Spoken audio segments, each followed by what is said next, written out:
Bienvenue dans cette nouvelle édition de l'Africa Tonight. Au sommaire, en Guinée, la junte dirigée par le colonel Mamadi Doumbouya répond par une fin de non-recevoir aux exigences de la CEDEAO. Dans une déclaration faite ce samedi 18 septembre, le CNRD a réaffirmé sa feuille de route faisant fi des sanctions imposées sur le pays par l'organisation sous-régionale. Manifestation contre la vie chère au Sénégal. Une dizaine d'activistes ont été arrêtés ce vendredi 17 septembre à Dakar. Le préfet de la capitale justifie ces arrestations par un risque de trouble à l'ordre public et d'entrave à la libre circulation des biens et des personnes. Et 120 millions de dollars pour financer le désenclavement de la Centrafrique. C'est la somme que la Banque mondiale compte allouer au pays pour l'aider dans ses efforts visant à relancer son économie. La junte militaire a visiblement jugé nulle et sans effet la décision de la CEDEAO d'imposer des sanctions contre la Guinée. En effet, dans une déclaration faite ce samedi 18 septembre, Amara Kamara, porte-parole du CNRD, a déclaré qu'il n'y aurait pas d'exil pour l'ancien président Alpha Condé, ajoutant que la transition vers un régime civil se ferait conformément à la volonté du peuple. Les détails avec Ameneji. En Guinée, le Comité national du rassemblement et du développement CNRD a organisé son premier point de presse à Conakry. Consacré au bilan de la visite des chefs d'État de la CEDEAO, les échanges ont porté sur l'avenir du pays après le putsch du 5 septembre de la junte dirigée par le colonel Doumbouya. Cette dernière semble résister aux exigences de l'organisation régionale concernant la libération du président déchu Alpha Condé et une transition limitée à 6 mois maximum. Ensuite, les nouvelles autorités ont mis en place un compte communiqué indiquant qu'ils prenaient acte de ce communiqué-là et surtout, ils pensaient que la volonté du peuple était supérieure à la volonté de la CEDEAO. Et je pense qu'au-delà de ça, il faut être prudent avec les nouvelles autorités car un délai de 6 mois, bien sûr, est assez court, mais il faudrait mettre pression afin qu'il y ait des élections qui soient organisées afin de légitimer vraiment les nouvelles autorités en place. Rappelant être dans une logique de concertation nationale pour tracer les grandes lignes de la transition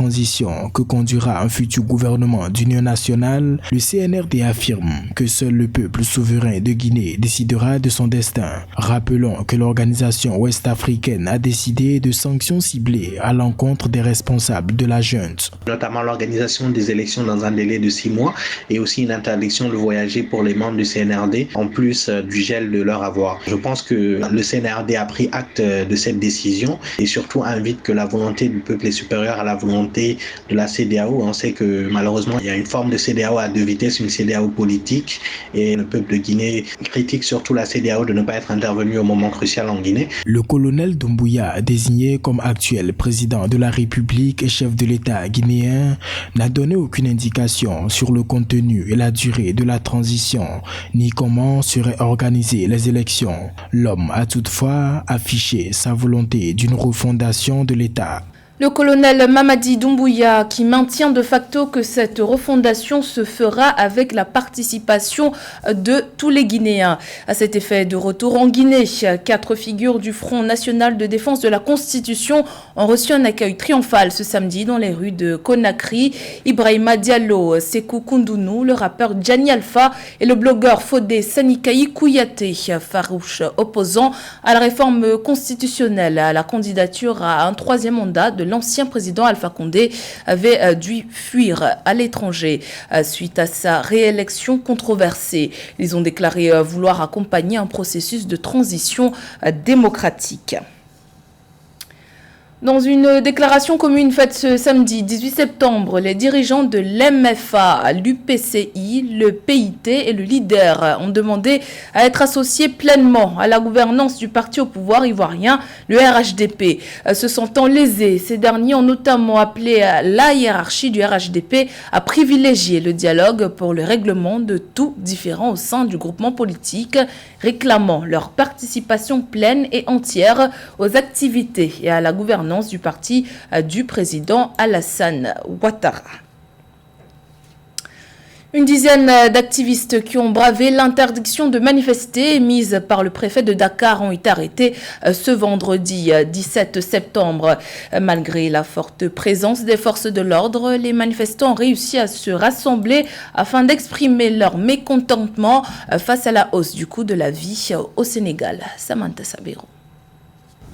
Au Sénégal, plusieurs manifestants ont été arrêtés le vendredi 17 septembre 2021 au niveau de l'avenue Blaise Diagne où ils s'étaient rassemblés pour rallier la place de la nation afin de dénoncer la cherté de la vie. Malgré la présence des activistes connus comme Guy Marius Sagna, venus protester contre la hausse du coût de la vie dans le pays, la marche n'a finalement pas eu lieu. Guy Marius Sagna et d'autres activistes dont Papa Abdoulaye Touré, Karim Zomsas de la coalition No Lank qui signifie en Wolof « Nous refusons » ont tous été arrêtés. Ce n'est pas une première sous l'actuel régime que des manifestations soient interdites par les préfets, bien sûr sous la responsabilité du ministre de l'Intérieur et certainement au plus haut sommet de l'État. Pourtant, nous sommes en démocratie. Cette marche initiée par les acteurs de la société civile n'avait pas été autorisée par le préfet de Dakar, Mortala Tine. Les activistes avaient plutôt décidé de braver la décision de l'autorité administrative de la ville. Le préfet qui justifie leur mise à l'arrêt par un risque entraîné de troubles à l'ordre public et d'entrave à la libre circulation des personnes et des biens. Les autorités doivent simplement respecter les principes démocratiques parce que les minorités doivent avoir la possibilité quand même de s'exprimer. Sous l'ancien régime, le président avait demandé à tous les mécontents d'arborer le rouge en foulard ou bien en t-shirt, en boubou. Aujourd'hui, non seulement l'actuel régime refuse systématiquement, je dis bien systématiquement ce rouge, mais interdit aussi toute manifestation contre ces politiques, surtout quand il s'agit de politique sociale. Je crois que pour la démocratie, c'est des textes, c'est vrai. Mais pour qu'il y ait une démocratie, il faut aussi quand même des démocrates. Ce que beaucoup d'autorités aussi ne comprennent pas. Rappelons que le 31 août dernier, au Sénégal, un conseil national de la consommation a été convoqué autour de la ministre du Commerce, Aminata Assome Diatta, pour revoir la situation des prix des produits de base. La mesure avait tout de même été saluée par les observateurs. Au Tchad, c'est le taux de chômage des jeunes qui préoccupe. La situation se dégrade et la crise économique que traverse le pays rend le marché du travail encore plus difficile d'accès. Les organisations de jeunes demandent aux autorités de réagir. Marine Tolo. Au Tchad, plus de 70% des jeunes diplômés sont sans emploi d'après un récent rapport. La fonction publique étant saturée selon les autorités et le secteur privé accablé par la dette intérieure, les opportunités d'embauche semblent de plus en plus se rétrécir. Face à cette situation, certaines organisations des jeunes tirent l'alarme. Il y a des choses qui se passent. On nous dit qu'ils ne peuvent pas recruter le personnel civil. Mais pourquoi recruter les militaires ? D'autant que la transition n'a pas habilité à recruter, comme ils le disent, ils doivent ne pas recruter aussi les militaires. Mais comme ils en ont fait, il fallait qu'ils songent à nous. Alors que les jeunes sans emploi manifestent leur colère dans les rues de N'Djamena, le gouvernement de transition a annoncé la suspension des recrutements à la fonction publique à cause de la situation économique précaire. Toutefois, les autorités rassurent que la réinsertion sociale des jeunes demeure une priorité de la transition. Je puis vous assurer que la promotion de la jeunesse et la problématique de l'emploi constituent des préoccupations premières pour nous face aux nombreux défis qui nous interpellent et qui demandent de plus en plus de talents et de compétences pour les appréhender. Selon le ministère tchadien de l'économie et de la planification du développement, le chômage des jeunes, très accentué dans le monde rural, provoque l'exode des bras valides vers les grandes villes du pays. D'importants projets ont été annoncés pour atténuer le fléau, mais attendent encore d'être concrétisés. La Banque mondiale apporte son soutien au gouvernement centrafricain. Deux conventions ont été signées entre les deux parties en vue de relancer l'économie qui tend vers une récession du fait de la crise sanitaire et sécuritaire. L'institution bancaire compte notamment décaisser la somme de 120 millions de dollars pour financer le désenclavement de la Centrafrique. Les précisions dans ce sujet d'Ameneji. Le vice-président de la Banque mondiale pour l'Afrique centrale et de l'Ouest, Ousmane Diagana, a effectué une visite de 4 jours en Centrafrique. De sa rencontre avec le président Touadéra et plusieurs membres du gouvernement, il ressort que le pays veut créer les conditions d'ouverture de l'économie par un projet de désenclavement chiffré à 120 millions de dollars. La République centrafricaine, qui connaît de longues périodes d'instabilité, notamment marquées par des guerres civiles et de multiples coups d'État, devrait ainsi pouvoir désormais faciliter la libre circulation des personnes et des biens. Si j'étais la personne qui formulait ce projet de la Banque mondiale, j'en aurais fait un projet intégrateur de programme basé sur 4 principaux axes. Le désenclavement maritime, c'est-à-dire la réduction de la dépendance maritime au port de Douala. À cela, il faudrait ajouter l'interconnexion aux corridors existants, l'aspect de diversification et de création des ports secs, l'aspect exportation des produits agricoles. Rompre l'isolement des régions centrafricaines en les ouvrant aux échanges suppose la mise en service de voies de communication auxquelles le gouvernement s'attelle, développant ainsi un important projet de 112 millions de dollars. Il concerne la réhabilitation du corridor vers le Cameroun, l'unique voie d'approvisionnement du pays, mais surtout l'ouverture d'une route vers le Soudan. Tous les corridors routiers qui existent venant de l'Afrique de l'Ouest, qui vont vers la RDC et qui vont vers l'Afrique de l'Est, la Centrafrique qui est au cœur de l'Afrique devrait être le principal centre de connexion de ces corridors. On ne devrait pas toujours parler d'enclavement alors que le pays a tous les pays riverains et voisins qui pourraient être des débouchés commerciaux énormes. Notons que le désenclavement du nord de la Centrafrique figure parmi les nombreuses revendications des groupes rebelles de la zone depuis la guerre civile de 2013. Direction la Côte d'Ivoire à présent, la Côte d'Ivoire qui poursuit sa transformation touristique. Le pays ambitionne de devenir la 5e destination africaine d'ici 2025. La journée mondiale du tourisme aura d'ailleurs lieu le 27 septembre. Et en termes de tourisme balnéaire, la Côte d'Ivoire n'est pas en reste. Angelo Megno nous fait découvrir la lagune des Briers à Abidjan. Abidjan, perle des lagunes. Nous sommes sur les bords de la lagune Ébrié, éponyme du peuple autochtone. Dans la ville phare, capitale économique de la Côte d'Ivoire, le tourisme balnéaire a explosé ces dernières décennies.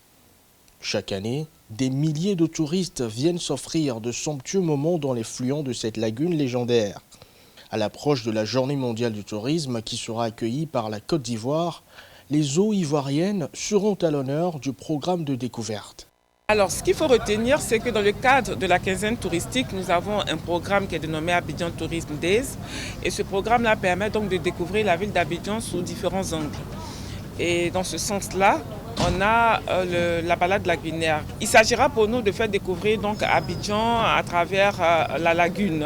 Donc depuis la lagune, de permettre aux différents invités sur le bateau de connaître autrement, on va dire, Abidjan. C'est vrai qu'on a Abidjan par la voie terrestre et tout, mais l'idéal aussi serait de découvrir Abidjan autrement, passer sous les ponts, être sur le bateau, apprécier, c'est-à-dire apprécier on va dire le volet touristique associé à un volet gastronomique et à une très belle ambiance à bord avec de la musique.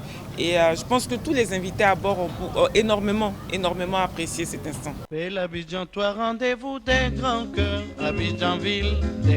Le tourisme balnéaire pratiqué en Côte d'Ivoire conquiert chaque cœur qui en fait l'expérience. Entre services de croisière à l'abidjanaise, offerts à l'intérieur des bateaux, et l'ambiance festive si chère au peuple ivoirien qui l'accompagne, les candidats à cette activité bien servie en ressortent charmés. J'ai passé un très très beau moment. J'ai beaucoup aimé. Moi, j'aime beaucoup l'eau.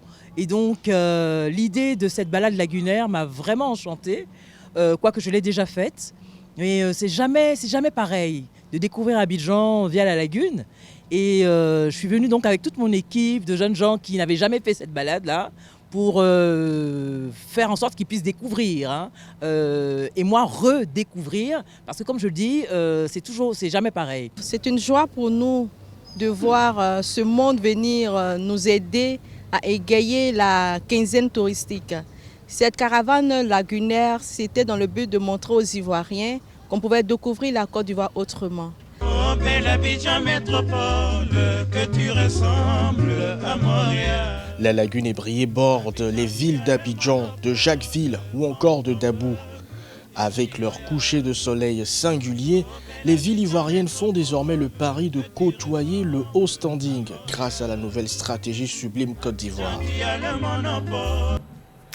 Dans l'actualité sportive, l'équipe nationale féminine de basketball du Sénégal a réussi ce samedi 18 septembre son entrée en lice à l'Afro-Basket 2021 qui se déroule à Yaoundé au Cameroun en battant la Guinée par 100 points à 31.